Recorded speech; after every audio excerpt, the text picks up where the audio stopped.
বন্ধুরা, সবাই কেমন আছেন? আশা করি সবাই ভালো আছেন। আপনাদের সামনে আবার একটা নতুন ভিডিও নিয়ে চলে এসেছি। তো দেখতে পাচ্ছেন এখানে লঙ্কা, আদা, রসুন, মানে মাংস হবে, চিকেন। তো মাংসটা হবে সম্পূর্ণ অন্য নিয়মে। আপনারা দেখবেন, পুরো ভিডিওটা দেখবেন ভালো লাগবে। তো আমি মশলাটা পেস্ট করে নিই। তো দেখছেন মশলা পেস্ট করা হয়ে গেছে। তো এখানে দেখতে পাচ্ছেন মাংসের জন্য আলু, পেঁয়াজ, টমেটো কুচি কুচি করে কেটে নিয়েছি। তো আমি আলুটা ভেজে নেব, আলুটা ভেজে তুলে নেব, তারপরে পেঁয়াজটা ভাজবো। আমি তেল দিয়ে দেব।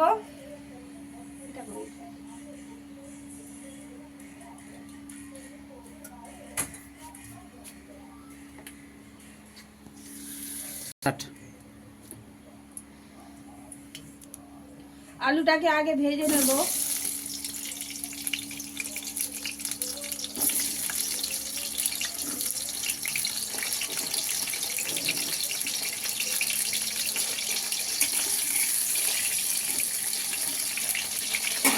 তো বন্ধুরা দেখছেন আলুগুলো লাল লাল করে ভাজা হয়ে গেছে।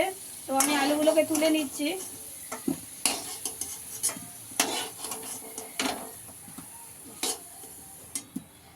তো আমি ওই তেলের মধ্যে দিয়ে দেব শুকনো লঙ্কা, দুটো এলাচ, জিরে আর তেজপাতা।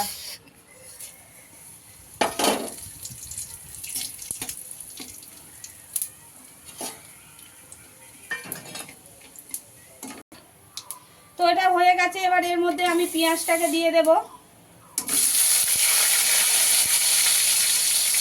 পেঁয়াজটার মধ্যে দিয়ে পেঁয়াজটাকে ভেজে নেব ভালো করে।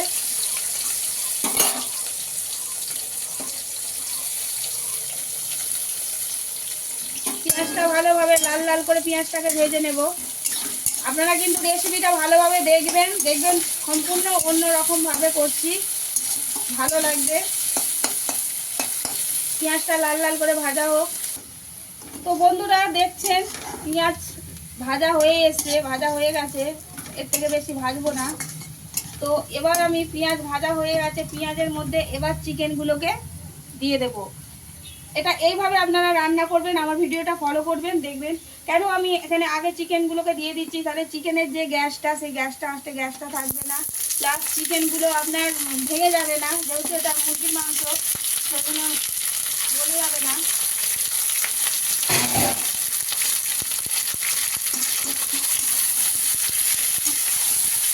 আমি হালকা একটু ভেজে নেব।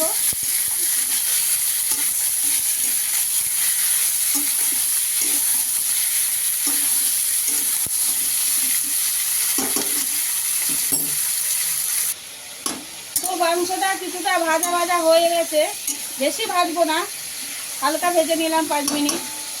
তো এবার মশলা দিয়ে দেব। মশলা, এই যে মশলা আপনাদেরকে তো আগেই দেখালাম, আদা, জিরে, রসুন সব এর মধ্যে আছে। ভালো করে মশলাটাকে দিয়ে দেব।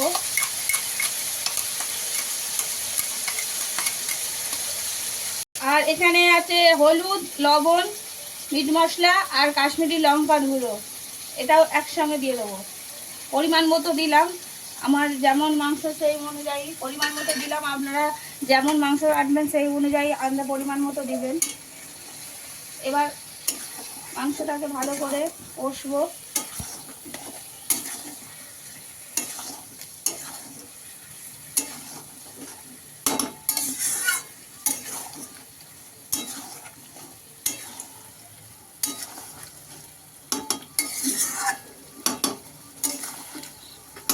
মাংসের মধ্যে টমেটোটা দিয়ে দিচ্ছি।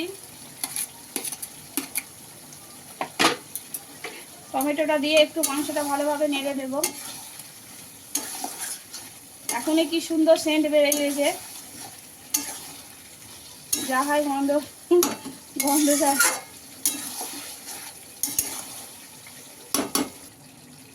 এবার আলুটাকে দিয়ে দেব। আলুটাকে দিয়ে ভালো করে একটু নেড়ে নেব।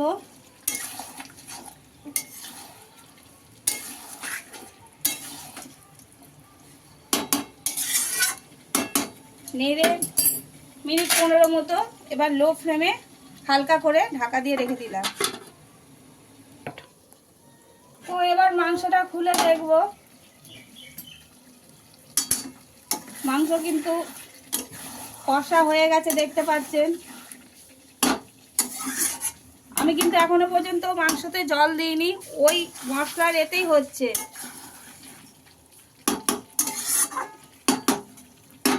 তো এক পিস কষা তুলে রাখি, ও ভালোবাসে যেহেতু।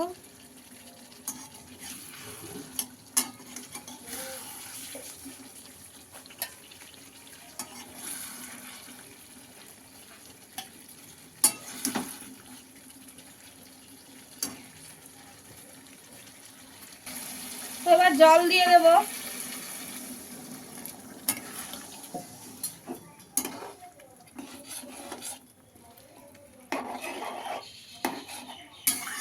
পরিমাণ মতো, যে যেমন করবেন সেরকম করবেন। আমাদের পরিমাণ মতো আমরা জল দিলাম।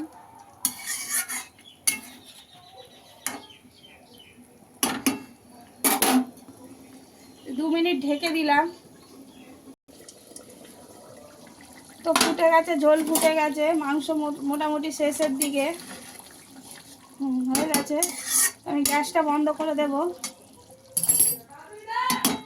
গ্যাসটা বন্ধ করে এবার গরম মশলা দিয়ে দেবো। আমি সব কিছুতে সানরাইজ মশলা ইউজ করি, তো গরম মশলা দিয়ে দেবো।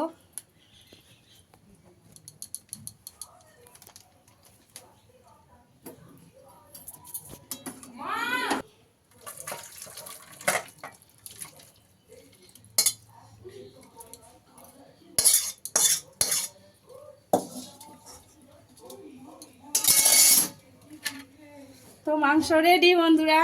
তো এইভাবে আপনারা মাংস রান্না করবেন, দেখবেন খেতেও টেস্টি হবে, ভালোও লাগবে। মুরগির মাংসের যে আষ্টে গন্ধ, কোনো আষ্টে গন্ধও করবে না, খুব ভালো লাগবে। ভিডিওটা ভালো লাগলে অবশ্যই অবশ্যই লাইক করে দেবেন, কমেন্ট করবেন, আর প্লিজ প্লিজ আমাদের চ্যানেলটিকে অবশ্যই অবশ্যই সাবস্ক্রাইব করে দেবেন অ্যান্ড ফলো করে দেবেন। বাই।